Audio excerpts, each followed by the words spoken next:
XIAOMI Mi Mix free, and let me show you how to change date and time on the following device.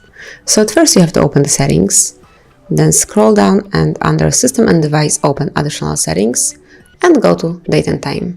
Now you can either have automatic date and time or you can switch it off and set both of them, so the date and time manually by yourself. You can also switch off automatic time zone and select it manually by yourself, so just select the region and time zone. And finally you can switch off automatic 24-hour format clock and use the local one. You can also switch it off permanently and have 12-hour format clock if you prefer this one.